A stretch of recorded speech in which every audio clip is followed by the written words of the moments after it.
Yeah, I mean, you said 2002. That was when we had World Cup, Korea and Yes, Japan World Cup. Those, yes, that's right. Yeah, well, yeah. it was on the back of Rio Ferdinand Mm. joined Manchester United that summer as well. Yeah, yeah. Um, so yeah, I mean, it was obviously it was in the heart of Beckham mania and all Mm, that kind of mm, mm, stuff. And then my mm, first season, Beckham mm. left. He left Manchester United for Real Madrid, Yeah.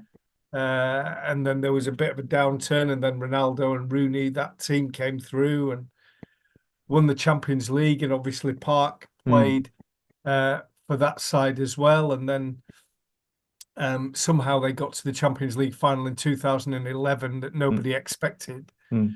And that was when Guardiola, I see the book behind you, the Yeah. Guardiola's great, great Barcelona side with Messi, Iniesta, and Xavi.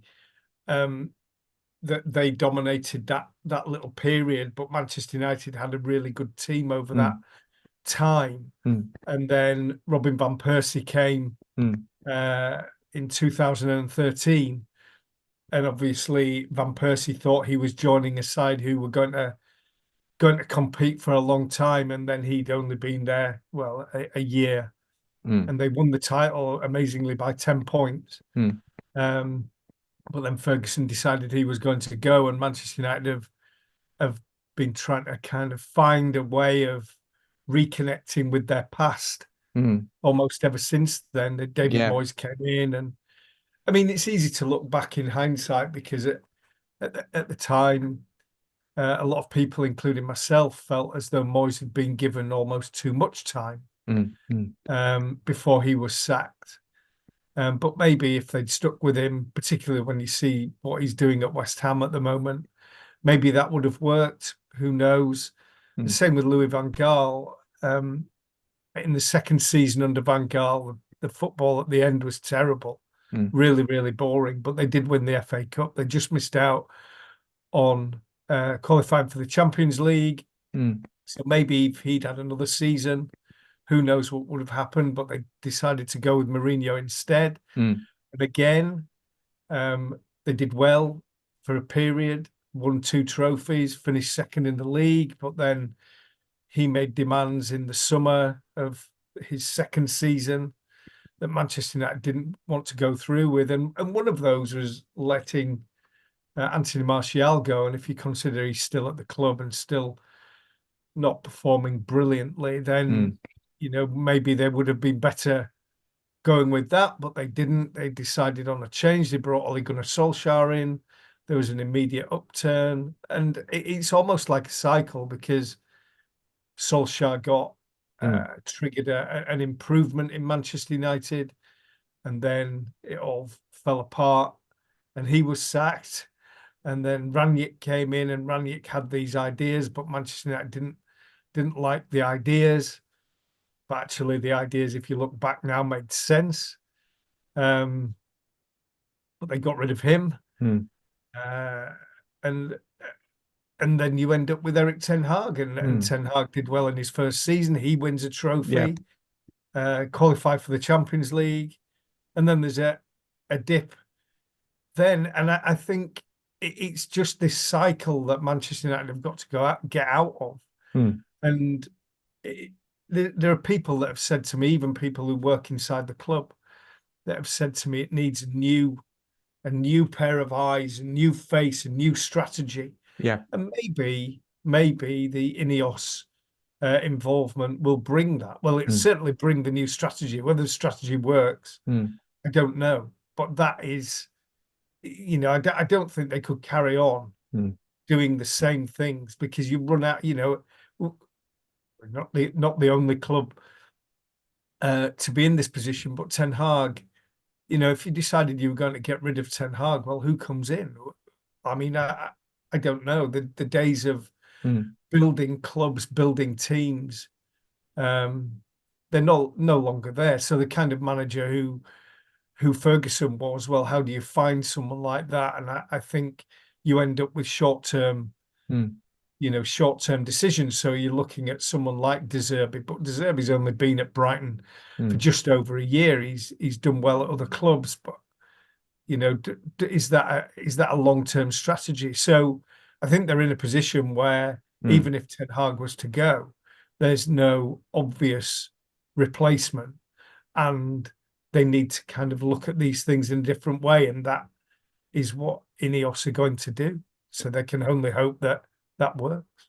I mean, thank you very much for your, brief, how can I say, briefing about Manchester United since 2002, about 20 years now. But so let me start my questions to you. I will ask you about Mourinho and many other topics, but let me start with 2002. Let's go. You told me that you visited South Korea when Ji-sung Park was playing for Man United. Is it true? Yeah, they went on a pre-season tour, and I think the pre-season tour was arranged because Park was part of the squad. And I just remember clearly he was a hero to have someone who played for a club the size of Manchester United. You would know more than me, but that seemed to be a really, really big deal. We've gone beyond the idea that it's just one player. There are clearly a lot of very, very good players in,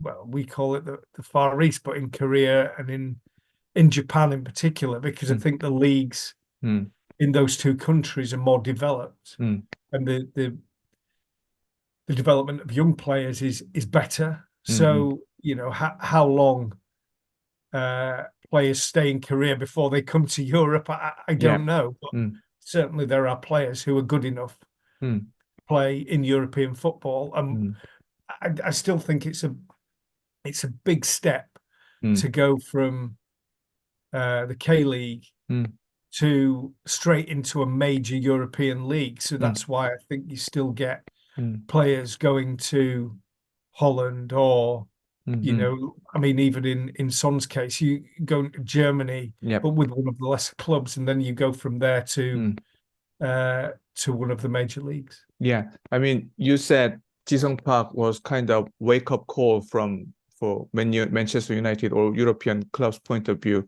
and obviously we think Ji-sung Park and Son is the best ever Asian players.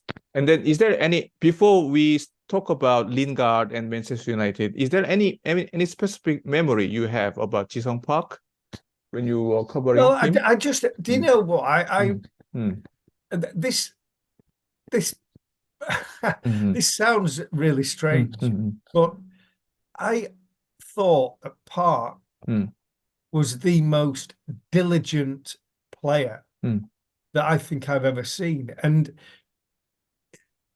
saying that he did what the manager wants him to do, that would almost seem as though, well, isn't that what every player does? But they don't.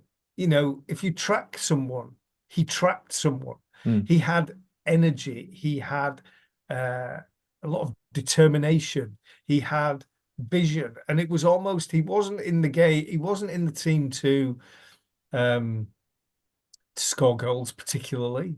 He wasn't in the team to make defense splitting passes. But what he was in the team was to see danger, to provide energy. So we talk about in transition now, but he was almost one of the best players who in transition, if you got the ball, well, he could turn defense into attack almost in an instant. He wasn't the person who was going to play the pass through no space like De Bruyne does now, or he wasn't the person like, well, obviously not like Haaland, but someone who's going to score 20 goals a season. But he was someone who could know where danger was, win the tackle, and turn the ball over to someone, because he had the vision to be able to do that, to see who was in the best place to make an attack in transition. And it doesn't sound very exciting, certainly when you consider like Son scores brilliant goals and he's so quick, but But that element of a football team is absolutely essential. So when we talk about Manchester City now and they won the treble, well, who are the great stars? As I say, De Bruyne and Haaland and people like that. But who's the key component? Probably Rodri. Because Rodri is the person who does exactly the same thing for Man City. And then every so often, as he did in the Champions League final, he comes up with a goal. Well, that was Park. He was phenomenal at that. And Manchester United have never had a player like that. And because he wasn't showy. So to us, he was quite quiet, and it may have been a language thing. He had this weird connection with Evra and Tevez, and they, one's from Argentina, one's from France, one's from Korea, yet they seem to get on really, really well together. But I'm still not entirely sure how that happened. But United have never had a player like that. And almost without that player, you can't build a team that wins trophies, because that is the essential component. We talk about, he's very, very, very young. Kobbie Mainoo the other night, that is the role that he can play for Manchester United. And we'll see how his career develops. But that was Park. When I think of Park, that is what I think. I think of this player who does this role that nobody really sees, but is essential. And that is what I think of when I think of Park. Actually, ever since Ji-sung Park left Man United and Alex Ferguson left Man United, whenever I watch Man United game, personally, I think they need exactly Ji-sung Park type of player. Would you agree? Yeah, I think that's fair enough. And I mean, it's easy to say these things in hindsight, but Ferguson always says that the 2011 Champions League final, his big mistake was not playing part to man-mark Messi. Now, man-marking Messi, that sounds a good idea. Doing it is another matter entirely. So whether that would have worked or not, I don't know. But the mere fact that he says it just emphasizes what he could do, because who else in that squad could you think might be able to man-mark Messi, who at that time was, absolutely in his prime? And we're talking about one of the greatest players that's ever played football, and the guy who, Ronaldo played in a certain way, but Messi played with the ball at his feet, and, it was almost impossible to defend against. So if you think that person could do that job, that shows how highly you regard him. And as I say, I think Manchester United have been searching for that kind of player. I mean, since Ferguson left. I mean, I had many interviews with Ji-sung Park, and then if we continue to talk about him, then we will lack of time. So let's move on for today.